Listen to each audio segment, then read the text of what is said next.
지난 월요일 우리 한인연합감리교회 미래 대책 TF팀이 우리 교회에서 예정된 대로 모여서요. 우리 한인연합감리교회 미래 지금 교단적인 그런 여러 중요한 결정이 눈앞에 다가오고 있는 이 시점에서 우리 한인교회가 어떻게 대처할 것인가를 그렇게 나누고 함께 대책을 세우는 그런 시간을 가졌습니다. 혼자면은 어렵겠지만 뜻이 있고 또 같이 함께 기도할 수 있는 동역자들이 있어서 이 일을 같이 하게 되어서 희망을 볼 수 있었어요. 이날 모임 서두에서 우리 지역에서 발생한 총기 사건, 마조리 스톤맨 더글라스 하이스쿨에서 있었던 그 총기 사건에 대해서 좀 제가 얘기를 나눴고, 우리 교회에서 총기 규제 5,000명 그 서명에 지금 참여하고 있다고 하는 그런 이야기를 나눴더니 함께 하셨던 그 목사님들이 다 뜻을 같이 해서 정말 좋은 일이고 우리가 해야지 될 일이다 여겨가지고 다 각각 교회에서 같이 시행하겠다 이렇게 뜻을 모아주셨어요. 그리고 우리 한인총회에서도 함께 같이 이 일을 위해서 힘쓰자 그런 이제 뜻을 모으면서 회의를 하고 돌아가셨습니다. 목사님들이 그 뜻에 다 공감하면서 이 마주리 하이스쿨을 한번 가보고 싶다 그래서 그 점심시간에 시간을 내서 학교를 방문했습니다. 아직 학교 안으로의 진입이 금지되어 있어서 들어갈 수 없었지만 학교 울타리 주변에 지금 보시는 것처럼 이런 여러 그런 이제 꽃과 글들이 이렇게 놓여 있는 것을 볼 수가 있었어요. 17명의 희생자들을 기리는 그와 같은 조화 그리고 그런 아름다운 글귀, 이걸 보는 것만으로도 가슴이 먹먹해지는 그런 장면입니다. 그 중에 이런 글귀가 크게 눈에 들어왔는데 여기 여러분 보시죠. We will not let hate win이라고 하는 거죠. 증오가 이기지 못하게 하자. 그렇게 못하게 할 것이다. 한 청년의 개인적인 분노, 원한으로 17명이 유명을 달리하는 이런 비극적인 사건이 발생했지만 또 다른 분노를 바라지 말자. 이 일의 분노에서 다른 폭력이 일어난다고 하면 그건 사단의 일에 동조하는 일이 될 것이기 때문에 아마도 이런 글귀를 올려놨을 거고요. 이건 성서적인 배경을 갖고 있는 그런 글이라고 생각이 듭니다. 예전에 어려서 중국 영화 볼 때 하나 패턴이 있었던 것을 압니다. 정적의 칼에 그 아버지가 죽어가면서 아들에게 남긴 말들, 그게 그거죠. 아들아, 이 원수를 꼭 갚아다오. 그러하고 죽는단 말이에요. 그렇지 않아도 분노가 있는데 이런 유언을 아들에게 남기면 그 아들은 평생 짐이 될 수밖에 없죠. 근데 그 아들은 아버지에게 그 상황에서 이렇게 말합니다. 아버지, 제가 반드시 원수를 갚겠습니다. 그리고 깊은 산속으로 들어가서 무술의 고수를 만나서 거기서 몇 년간 갈고 닦죠. 그리고 때를 기다립니다. 칼을 가는 겁니다. 그리고 하산해서 원수를 찾아가 가지고 원수를 이제 처단하게 되는데 그 원수 갚는 것을 보면서 관객들은 카타르시스를 느끼면서 박수를 치는 거죠.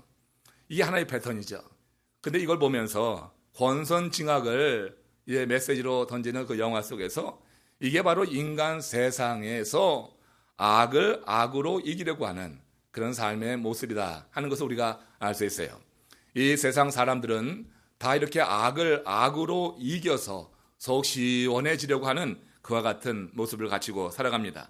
그러나 하나님은 세상의 악에 대해서 악을 악으로 갚으라 하지 않죠. 그럼 뭐라고 하죠? 오늘 본문에 보면은 하나님은 바울을 통해서 세상의 모든 악에 대한 당신의 뜻을 이렇게 밝혀주셨어요. 로마서 12장 21절 끝부분에 있는 말씀인데 같이 합독합니다. 악에게 지지 말고 선으로 악을 이기라. 자, 악을 악으로 갚는 것은 악에게 지는 것이라고 하는 그런 논리죠. 악을 악으로 갚는 것은 세상 사람들의 행하는 일이지만 성경에서는 악을 악으로 갚는 것은 악에게 지는 것이다. 정말 악을 이겨내기 원하려고 하면은 선을 행하라고 하는 거예요. 우리가 여러분 신앙생활하고 또 사역하면서 우리 마음 가운데 굉장히 힘든 그런 사람들을 만날 때가 있어요. 그럴 때 여러분 어떻게 할 것이냐, 오늘 이 말씀을 마음으로 좀 새겼으면 좋겠어요. 이 세상에 사는 한 선과 악은요, 양지가 있으면 음지가 있듯이 이 세상에는 늘 공존하는 거예요. 우리의 마음에는 선만 있기를 바라죠. 그러나 실제로는 악이 더 많이 득세하는 것이 이 세상의 모습입니다. 우리가 모든 악을 피해 살려 하다 보면은 사실 그래서 이 세상에서는 살 곳이 없는 거예요. 어디나 악이 있어요. 여러분 악을 보지 못한 곳이 있으면 한번 손 들어보세요. 천국에 가기 전까지는 여러분 주변에서 늘 악을 대면하고 살게 될 것입니다.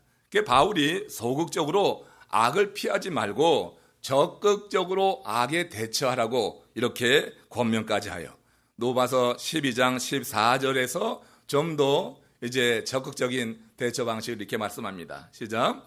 너희를 박해하는 자를 축복하라. 축복하고 저주하지 말라. 야, 이거 참 얼마나 어려운 명령이에요. 우리를 박해하는 자를 축복하라. 그리고 축복하고 저주하지 말라니 이게 말이 쉽지 될 일입니까? 여러분을 박해하는 사람을 이렇게 정말 행하고 있을 수 있겠어요? 여기서 박해하는 자라고 하는 이 단어의 원어는 사냥감을 추적하는 사냥개 그 뜻을 담고 있는 단어입니다. 그래서 사냥개가요, 사냥 타겟을 한번 정하게 되면 집요하게 추적을 해서 그 사냥물을 엎어뜨리게 되는 겁니다. 집요하게 괴롭히는 사람, 그게 박해자라고 하는 거예요. 그런 자를 축복하고 저주하지 말라니 이게 말이 되냔 말이에요. 원수를 저주하지 않는 것도 힘든데 어떻게 그런 인간을 축복할 수 있는가? 그래서 이건 사람으로는 할 수가 없는 일이에요. 하나님의 특별한 은혜를 우리에게 더해주지 않으면 사람의 감정과 사람의 의지만 갖고 될 일이 아닌 것입니다. 또 이 박해자들은요, 양의 탈을 쓰고 우리 주변에 있어요. 그래서 그들의 민낯이 드러나기까지는 사람들에게 존경까지 받는 거예요. 나에게는 그렇게 고통을 주고 아픔을 줘서 내 마음에 그와 같은 상처가 나 있는데 그들은 사람들 앞에서는 고상한 그런 양의 탈을 쓰고 그렇게 행하고 있단 말이에요. 요즘 고국에서 미국에서 시작된 미투 운동이 사회 각 분야에 불같이 번져나가고 있는 것을 보게 됩니다.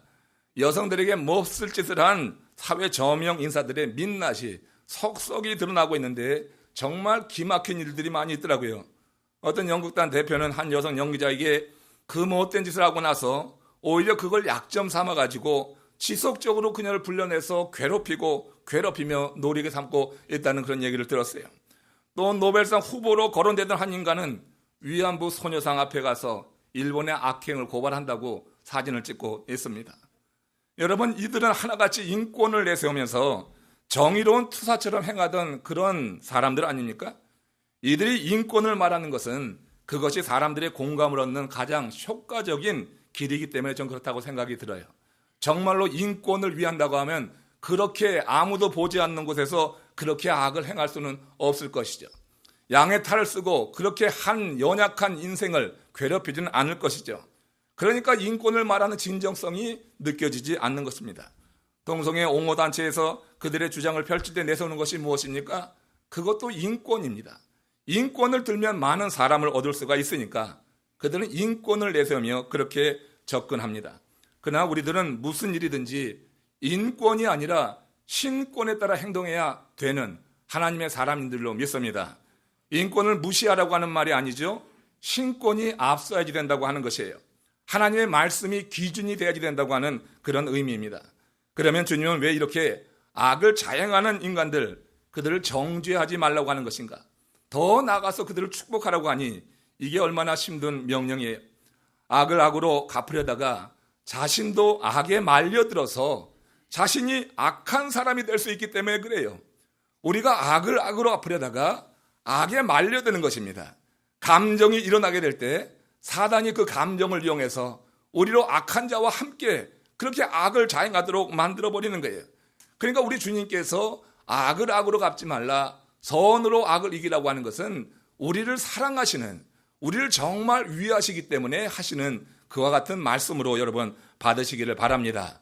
우리 주님께서는 악을 악으로 갚지 않고 정말 주님의 큰 사랑으로 악인을 떼셨어요. 누가복음 23장 34절에 우리를 위해서 이 땅에 오셔서 십자가에 달려 죽으시는 우리 주님, 이 사순절 세 번째 주간에 우리가 좀 깊게 생각해 보길 원하는 말씀 여기 이렇게 쓰여져 있습니다. 같이 읽겠습니다. 아버지여, 저희들을 사하여 주옵소서. 자기들이 하는 것을 알지 못하니이다. 오늘 우리 시대의 상황과 견주어 보면서 악인을 대하는 우리의 생각과 태도를 한번 이 말씀 가지고 정리해 보려고 합니다. 예수님은 자신을 못 박는 사람들을 감정적으로 판단해서 분노하지 않았고 오히려 그들을 불쌍히 여기셨어요. 왜 그랬어요? 자기들이 하는 것을 알지 못함이니이다. 이 말을 보면 알아요. 예수님께서는 저들이 자기의 의지로 하는 것이 아니라 저들을 사로잡고 있는 악한 영에 의해서 지금 움직이고 있기 때문에 뭘 하는지도 모르고 이렇게 악을 자행하고 있다고 본 것입니다. 그래서 그들을 향한 연민의 마음으로 하나님께 간구하고 있는 거예요. 여러분, 우리는 생각할 수 있습니다. 아무리 그래도 그렇지 어떻게 악인을 위해서 중보 기도까지 하면서 그걸 우리에게 말씀하시나. 그래요, 여러분, 자기를 대적하는 자를 저주하지 않고 축복하는 것은 정말 인간적으로는 할 수 없는 어려운 일이 됩니다. 그러나 내가 지은 죄를 대속하려고 예수님이 십자가에 달려 죽으신 그 은혜를 진정으로 알고 믿는다고 하면은 그러면 가능한 일이 될 수 있습니다. 내가 지은 죄, 여러분, 우리가 죄의 크기를 가지고 그렇게 재고 내 죄는 괜찮다고 말할 수 있을지 모르지만 하나님 앞에서는 모두 같은 죄입니다. 내가 지은 죄를 대속하려고 예수님께서 십자가에 달려 죽으신 그 은혜가 여러분 진실로 믿어지십니까? 여러분들이 죄에서 대속하셨다고, 대속함을 받았다고 하는 믿음이 진정 여러분 마음의 밑바닥에서부터 올라오고 있어요? 죄에서 자유하고 있습니까? 정말 여러분, 죄에서 자유했다고 하는 것은 세상에 그 무엇을 얻은 것보다 큰 복인 줄로 믿습니다. 죄에서 자유한 사람이 진정으로 자유한 거예요. 그러니까 주님의 크신 대속의 은혜에 대해서 우리가 진실로 믿음으로 고백하고 구원의 확신을 갖게 되었다고 하는 것, 그 은혜에 대한 깨달음이 박해하는 자를 용서하게 하고 박해하는 자를 용납하게 하는 힘이 될 수 있다고 하는 그 증거가 있어요. 사도행전 7장 59절에 60절까지의 말씀에 이렇게 기록이 됩니다. 같이 읽습니다. 그들이 돌로 스데반을 치니 스데반이 무릎을 꿇고 크게 불러 이르되 주여 이 죄를 그들에게 돌리지 마옵소서, 이 말을 하고 자니라. 스데반이니 어쩌면 주님이 십자가상에서 남기신 그 말과 거의 동일한 말씀을 한 거예요. 주여 이 죄를 그들에게 돌리지 마옵소서. 이건 뭐예요? 주여 저들에게 죄를 사하여 주시옵소서, 저희의 죄를 사하여 주옵소서랑 동일한 그런 말씀이 될 거예요. 이 스데반은 크신 하나님의 은혜를 경험한 사람입니다. 자신의 죄가 주의 십자가의 대속의 은혜로 말미암아서 쓰임 받아서 내가 자유했다고 하는 그런 하나님의 은혜에 대한 믿음이 있어서 그 은혜로 말미암아서 자기에게 돌을 던지고 고통을 주고 아픔을 주는 그들을 용서하고 있는 거예요. 주여 이 죄를 그들에게 돌리지 마옵소서. 은혜를 크게 받았다고 하면은, 그로 인하여서 구원받았다고 하면 여러분 주변에 미운 사람 많이 있을 거예요. 아픔을 주는 사람 많이 있을 거예요. 교회 안에서도 용납하지 못하고 여전히 대치 가운데 있다고 하면 그 은혜가 무슨 은혜가 되겠어요? 그건 아무것도 아니죠. 값싼 은혜에 불과할 것입니다. 정말 주님의 크신 사랑으로 우리가 은혜를 받아서 내 죄를 사함받았고 주님이 내 죄를 짊어지고 십자가의 고통에 그 임하셨다고 하면 여러분, 우리 주변에 있는 정말 함께하는 믿음의 형제들에 대해서 우리가 어떤 색을 가지고 어떤 태도를 가지고 살아갈 것인지, 여러분, 신앙의 연수가 아니라 믿음의 진실함을 통하여서 모두를 함께 품고 함께 나갈 수 있는 은총이 오늘 주님의 은혜 가운데 우리에게 임하시기를 축원합니다. 사람의 감정 중에서 해결하기 가장 어려운 감정이 있다고 하면 저는 많은 게 있겠지만 그중에 미움이라고 한번 생각해 봅니다. 사람이 미움의 감정에 한번 사로잡히면 그 늪에서 빠져나오기가 그렇게 어렵잖아요. 그런 미움이 있더라고요. 사람 한번 싫어지면 그렇게 싫은 거예요. 사랑이 논리를 초월하듯이 미움도 논리를 초월해서 역사하는 경우가 많이 있어요. 왜 사랑하는지 설명이 되지 않는 경우가 있어요. 부모의 사랑, 하나님의 사랑, 왜 그런지 우리의 논리로, 우리의 지성으로 다 이해할 수가 없어요. 그것같이 미워하는 것도 설명이 되지 않는 경우가 있는 거예요. 그냥 싫은데 어떻게? 그냥 미운데. 그런 사람들이 여러분 우리 주변에는 한두 명씩 있는 것 같아요. 그런데 설명되지 않는 이 두 감정은 전혀 다른 삶의 결과를 낳습니다. 사랑은 모든 것을 세워주지만 미움은 모든 것을 파괴하는 것입니다. 미움을 가지고 있으면 제일 먼저 파괴되는 것이 무엇이에요? 자기 자신이 파괴되는 것입니다. 그래서 원망, 미움을 독이라고 하는 거예요. 독을 품고 온전하게 살 사람이 없는 거예요. 내 마음에 미움과 원망이 있는 것은 독을 품고 있는 것과 같다고 하는 거예요. 그래서 내 자신이 가장 먼저 파괴되는 것입니다. 내가 파괴되면 파괴된 그 상태로 끝나는 게 아니라 내 자신이 파괴되면서 누군가를 향하여서 우린 다시 어떤 파괴적인 일을 하게 되는 거예요. 그래서 남을 불행하게 만들고 피해를 주게 돼 있어요. 나 혼자 죽지 않는 거예요.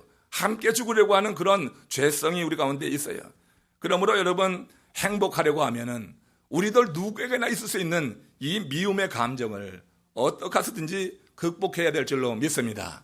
이 사순절 세 번째 주간 그 미움을 극복하고 우리에게 자유를 주기 위해서 우리 주님께서 십자가, 골고다 십자가를 향해서 나가고 있는 그런 기간에 더욱더 좀 더 깊이 생각할 수 있기를 원해요.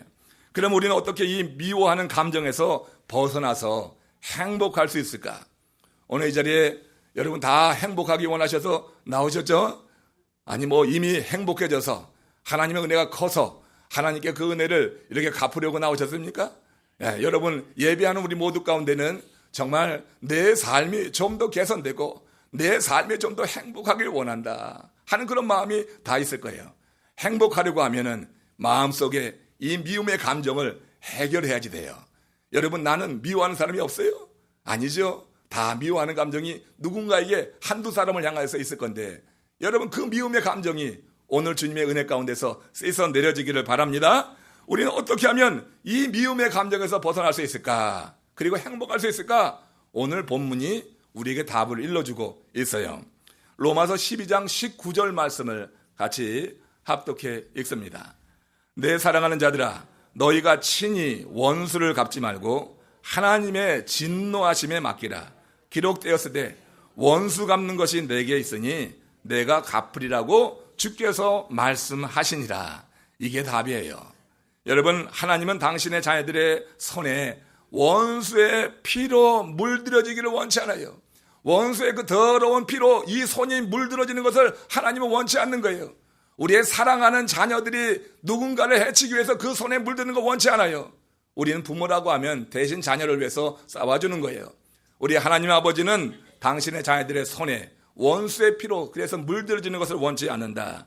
그래서 그 백성에게 당신이 친히 원수를 갚을 때니 당신의 진노하신 가운데 원수는 맡기고 너희들은 고상하게 살라고 하는 거예요.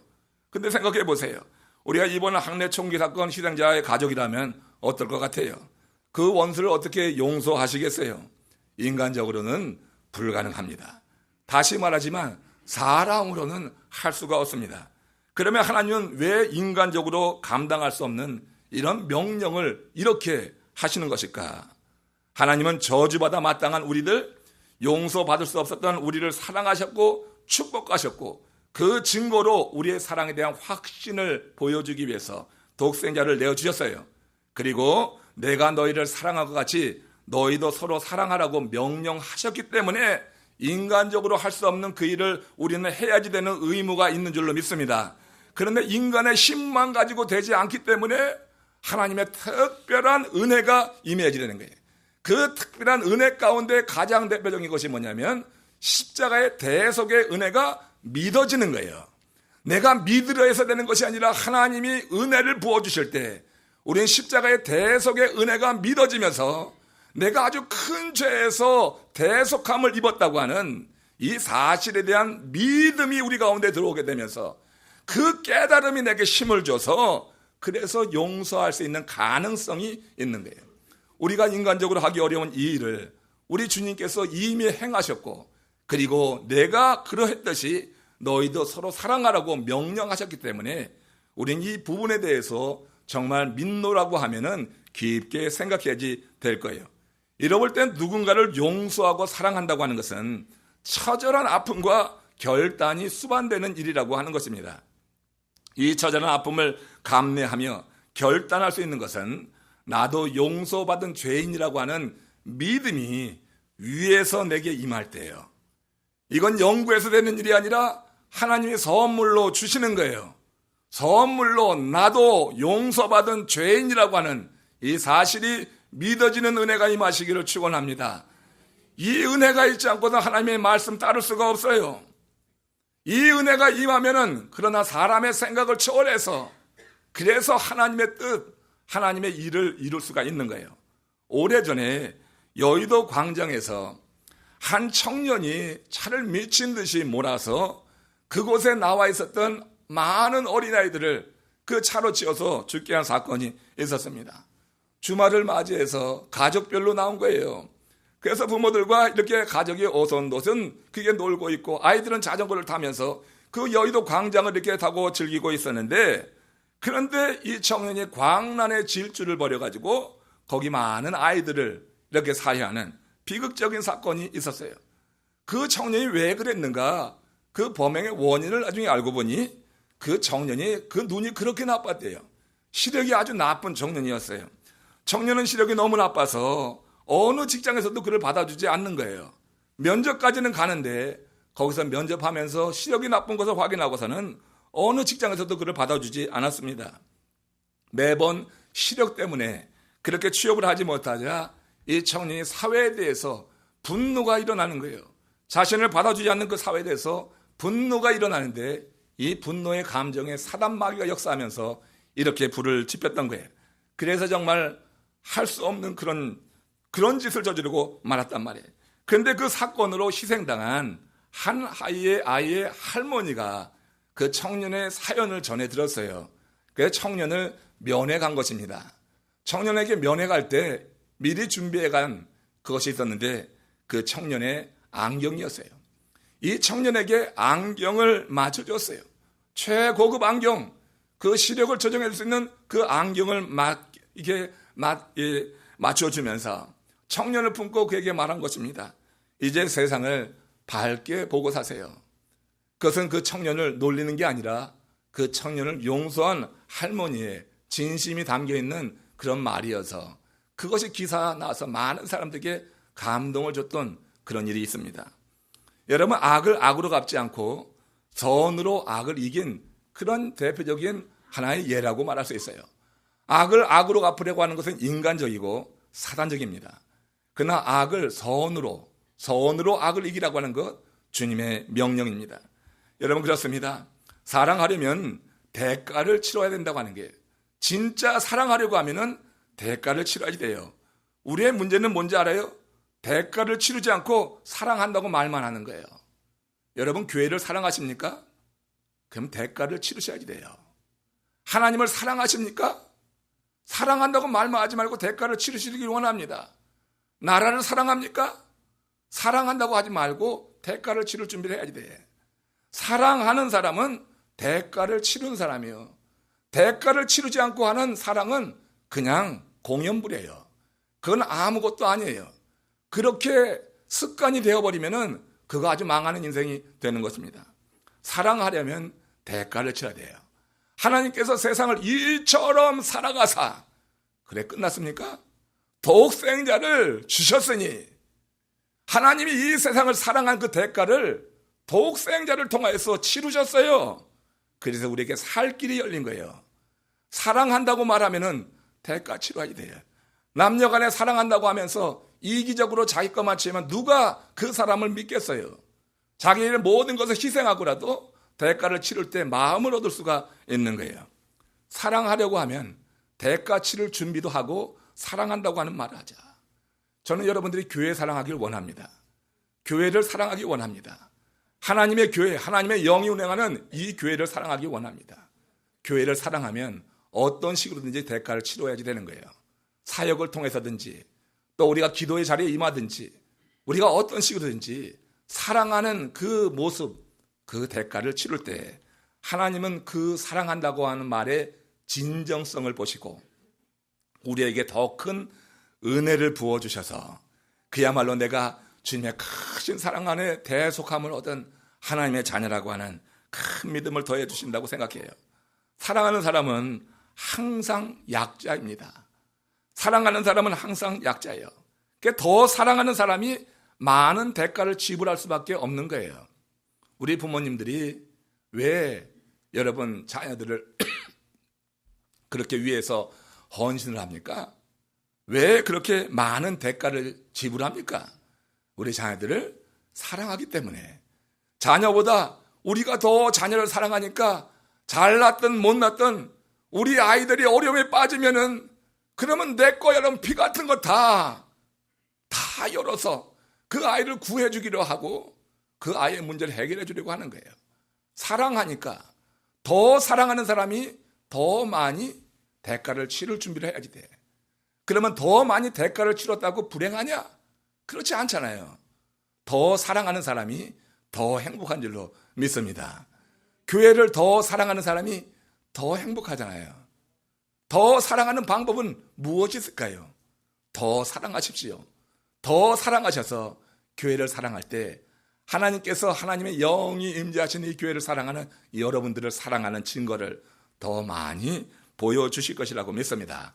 하나님을 사랑했던 초대교회 성도들, 그리고 하나님이 사랑했던 그런 하나님의 백성들을 사랑했던 초대교회 성도들은 하나님을 사랑하고 하나님의 나라를 사랑했기 때문에 그 대가를 기꺼이 치르려고 했어요. 그 증거가 히브리서 11장 36절에서 이렇게 기록이 됩니다. 같이 읽습니다. 또 어떤 이들은 희롱과 채찍질뿐 아니라 결박과 옥에 갇히는 시험도 받았으며 돌로 치는 것과 톱으로 켜는 것과 시험과 칼에 죽임을 당하고 양과 염소의 가죽을 입고 유리하며 궁핍과 환난과 학대를 받았으니 저희가 광야와 산중과 암열과 토굴에 유리하였느니라. 하나님 사랑하지 않고 하나님이 사랑하는 백성을 사랑하지 않았다면 이런 고난 굳이 당할 필요가 없는 거예요. 그들도 이방인처럼 살고 있었으면 그냥 편하게 살 수 있는 거예요. 그러나 어쩌다가 하나님의 은혜가 그들에게 임했어. 하나님이 사랑하시는 것이 믿어지니까 어쩔 수가 없는 거예요. 믿어지지 않으면 행할 수 없어요. 그냥 믿어지면 하는 거예요. 하나님의 사랑이 믿어지면은 희생할 수밖에 없는 거예요. 하나님의 사랑이 내게 임했는데 그렇게 이기적으로 살 수는 없는 거죠. 지금 여러분 초대교회 성도들이 하나님의 사랑을 크게 받았잖아요. 그러니까 그 하나님을 사랑하고 하나님이 사랑하는 그 백성들을 위해서 이렇게 지금 희생한 거예요. 이 희생하면서 되게 재수없게 걸렸다고 생각하는 사람 없을 거예요. 하나님의 크신 사랑이 능력이 돼서 힘이 돼서 이런 일을 감당하고도 기뻐하는 마음을 주셨다고 저는 확신합니다. 그들은 하나님을 사랑하기에 처절한 대가를 치르면서 하나님 나라를 위해서 헌신한 거예요. 우리가 하나님과 하나님 나라를 사랑한다면 세상에 그래서 사랑하지 못할 사람이 없는 것이다. 하나님의 그 사랑이 내게 느껴지게, 그래서 그 사랑의 힘을 가지고 세상에 사랑하지 못할 사람은 없는 것인데, 우리는 여러분 조금 내 마음의 감정을 상하게 했다고 얼마나 속이 꼬여가지고 삐뚤어져서 사람에 대해서 그렇게 용납하지 못하고 살아가는 사람들이 많이 있는지 몰라요. 그렇잖아요. 그게 바로 여러분 아닙니까? 그게 바로 저 자신이 아니겠어요?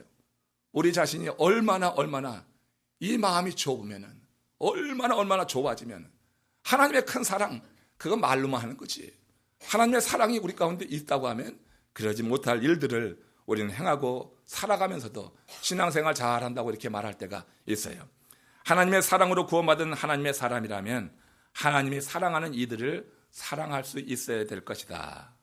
그들이 살아있을 때 여러분들이 할 수 있는 최선을 다해서 여러분들 마음에 상처를 주고 마음에 혹시 미움을 일어나게 하고 증오심을 바라게 하는 그 사람을 여러분 이 사순절 기간에 좀 더 깊이 사랑할 수 있기를 바랍니다. 한 목사님이 복지관에서 노인들을 대상으로 사랑과 용서를 주제로 강의를 하다가 이런 질문을 던졌어요. 여러분들 중에 혹 나는 미운 사람이 한 사람도 없다, 그렇게 생각하는 분이 계시면 한번 손을 들어보세요. 목사님은 모든 사람들의 마음에 정말 미워하는 사람들 한둘은 꼭 갖고 있다는 생각에서 이제 아무도 손을 들 것으로 생각하지 않고 질문을 던졌는데, 저 뒤에 8순이 넘은 한 할아버지가 손을 번쩍 들었어요. 목사님이 흥미로워서 이제 다시 한번 할아버지에게 이렇게 질문을 확인하면서 물었습니다. 정말 할아버지는 한 사람도 미운 사람이 없으세요? 이 세상에 정말 미운 사람이 없으세요? 재차 물었어요. 그저 할아버지가 하는 대답이 응, 있었는데 다 죽었어. 여러분, 있었는데 다 죽는 것 말고 죽기 전에 이 세상에 있는 사람 가운데 여러분 미워하는 사람이 없었는가 하면 우리는 자신 있게 대답하기가 어려울 거예요. 정말 미워하는 사람이 한 사람도 없다 생각하고 나는 그래 말할 사람 있으면 설교 끝난 다음에 저기 한번 와서 말씀해 주세요. 그런 사람 없는 거예요. 응, 있었는데 다 죽었어. 다 죽기 전에 용서하라고요. 다 죽기 전에 그들을 받아들이라고요. 다 죽기 전에 주의 사랑으로 다가가라고요. 우리 주님께서 우리에게 그렇게 도전하시는 거예요. 여러분, 언젠가는 나도 그런 존재가 될 수 있는 거예요. 내가 누군가 내게 상처 주고 미워하게 하는 그 사람만 있는 줄 아세요? 나를 미워하는 사람이 있어요. 여러분만 고상한 것 같아요? 착한 것 같아요? 그거 착각 아니에요? 여러분 미워하는 사람은 여러분이 미워하는 사람보다 갑절은 될지 몰라. 그러니까 여러분, 우리 하나님 앞에서 의로울 수가 없어요. 하나님을 자랑할 수가 없어요. 그러니까 하나님께서 은혜를 베푸실 때, 주님이 주신 은혜가 내게 임했을 때 괜히 꽁하고 있지 말고 풀어요. 그 자기 혼자 괴로운 일이요. 속에 여러분 독을 품고 있는 것 같은 거예요. 그 인생 행복하지 않아요. 그 삶이 주님의 뜻을 이루며 살아갈 수가 없는 것입니다. 내가 미워하는 사람을 용서하면 나를 미워하는 그도 언젠가 나를 용서할 수 있으리라고 하는 기대를 가질 수가 있는 거고요. 하나님은 그렇게 행하실 줄로 믿습니다. 살다 보면 이렇게 정말 보기 싫은 사람, 없어졌으면 하는 미운 사람이 있을 수 있어요. 그러나 내가 미워하는 그를 하나님이 사랑하신다고 하면 어떡하시겠어요? 내가 그렇게 미워하는 그를 하나님이 사랑하신다는데 뭐 하나님이 사랑하셔서 독생자를 보내셨다는데 어떡할 거예요 도대체? 하나님 믿는다고 그렇게 말하면서 그걸 어떻게 하겠냐고요. 그를 축복하라는 말씀을 따를 수 없다고 하면은 차선으로 오늘 본 말씀 가운데서 바울이 권하는 대로 원수 갚는 것이라도 하나님께 맡기십시오. 내가 어떻게 해보려고 하지 말고 눈짓으로라도 그렇게 하지 말고 어떻게 마음의 생각으로라도 그렇게 하지 말고 그냥 원수 갚는 것이라도 하나님께 맡기라고 하는 거예요. 로마서 12장 19절에서 원수 갚는 것이 내게 있으니 내가 갚으리라 주님께서 이 말씀을 하셨어요. 정말로 어려운 명령을 하시고 나서 이 말씀을 하셨기 때문에 조금 숨통이 트이기도 해. 여러분, 하나님은 당신의 자녀들이 악인을 처단하는 거친 길에서 벗어나서 꽃길을 걸어가기를 원하신단 말이에요. 악역은 하나님이 자청하셨어요. 우리 하나님이 왜 좋아요? 하나님이 악역을 자청하셨어요. 내가 처단해야지만 시원합니까? 하나님이 처단하면 더 완전하게 처단한 줄로 압니다. 그 사람이 정말 악인이라고 하면 그러니까 하나님께 갚아달라고 맡기라고 한 얘기예요. 그리고 우리는 고상하게 꽃길을 걸어가세요. 하나님 알아서 다 하세요. 그리고 하나님을 찬양하고 하나님 앞에 예배하러 나와서 즐겁게 하나님을 만나고 원수 갚을 것 어떻게 갚을까 고민하지 말고 맡기라 하는 거예요.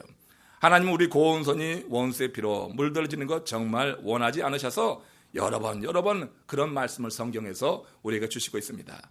베드로 사도도 바울처럼 같은 맥락에서 그 시대에 베드로 서신을 받아드는 사람들에게 이렇게 말씀합니다. 베드로전서 3장 9절 말씀이에요. 바울의 말씀과 같은 맥락에서 하는 얘기예요. 시작. 악을 악으로 욕을 욕으로 갚지 말고 도리어 복을 빌라. 이를 위하여 너희가 부르심을 받았으니 이는 복을 이어받게 하려 하심이라. 자, 여러분, 남을 축복하고 행복하게 하는 사람은 자신도 복을 받고 행복해지는 거예요. 누군가가 정말로 이게 악한 사람이다 생각하면은 그 사람을 위해서 더 축복하시길 바랍니다. 그 사람에게 복이 돌아올 것이 아니면은 하나님이 그 복을 다 나에게 주신다는 거야. 그 복이 다 내게 이어져 오는 거예요. 정말 미워하는 사람을 위해서 그러니까 축복해. 이 축복을 많이 해요. 내가 그냥 갑절로 축복해요. 그 복이 다 내게 이어온단 말이에요. 내게 이어오는 거예요. 그러니까 지혜롭게 살려고 하는 게 인생을 어렵고 힘들게 살지 말고 정말 여러분 믿음의 사람으로서 이 말씀을 한번 깊게 생기면서 악을 악으로 갚으려고 하지 말고 욕한다고 욕하려고 하지 말고 도리어 그를 위해서 복을 빌 때 그 복이 내게 이어져 오는 것이다. 남을 저주하고 해치는 사람 자기도 해를 당할 것이에요. 여러분, 결국 복과 저주라고 하는 것은 우리와 함께 있는 바로 그 인간 때문이 아니라 내 자신이 원인이 될 수 있다고 하는 거예요. 내 자신이 원인인 거지 그 사람이 아니요. 그러니까 여러분, 내 주변에 원수가 있을 때 그 원수에 대해서 고민하고 내가 갚으려고 애쓰고 힘쓰며 시간 낭비하고 에너지 낭비하지 말고, 오늘 주님께서 주신 이 말씀처럼 우리가 이 말씀의 은혜가 우리 가운데 임해서 내 힘으로 주여 안 되오니 주여 내게 은혜를 부어주셔서 당신이 주신 이 은혜로서 이 말씀대로 살게 하여 주시옵소서. 그래서 이 복이 내게 이어져 들어오기를 원합니다. 하나님 알아서 하세요. 나는 하나님의 또 다른 말씀대로 살아갈게요. 하나님을 예배하고 하나님을 인정하고 하나님 앞에서 살아갈게요. 하나님께서 정말 내가 일은 감당하지 못하겠으니까 주님 알아서 하옵소서. 알아서 하시는 일들 증거가 있어요. 여러분, 신명기 30장 15절에 보면은 보라 내가 오늘 생명과 복과 사망과 화를 내 앞에 두었다고 그랬어요. 하나님은 우리 인생의 앞에 생명도 복도 화도 사망도 다 두셨는데 그 가운데 무엇을 택할 거냐는 내게 책임이 있는 거예요. 여러분, 나와 함께하는 그 인간이 아니에요. 내게 책임이 있는 거예요. 내가 무엇을 택할 것이냐. 악인을 만나도 축복하면은 내게 복이 돌아오는 줄로 믿습니다. 악인을 악으로 갚고 욕으로 갚으려고 할 때 내게 돌아올 복이 막히고 마는 거예요. 그러니까 내 학이 나름이다. 주님 안에서 은혜 받은 하나님의 사람으로서 이렇게 여러 가지 선택의 기로가 있는데 우리는 정말 주님께서 말씀하신 대로 생명과 복을 택하기 위해서 악을 악으로 갚지 말고 선으로 악을 이기고 욕을 욕으로 갚지 말고 모든 복을 위해서 그를 위해서 구할 때 하나님께서 내게 큰 은총을 더해 주실 것이다. We will not let hate win. 우리는 이 증오가 이기지 않게 할 것이다. 지금 이 시대, 이 사회 속에서 악이 들끓고 폭력이 들끓고 있는 이 시대에서 악으로 이기지 않게 할 것이다. 그 실천 상황은 뭐예요? 우리가 주의 그 큰 사랑 안에서 그 악을 대하는 거고, 하나님 이 악은 내가 감당하지 못하니 하나님 갚아 주옵소서. 나는 하나님이 주신 힘으로 그 은혜로 그냥 이 원수를 사랑하려고 합니다.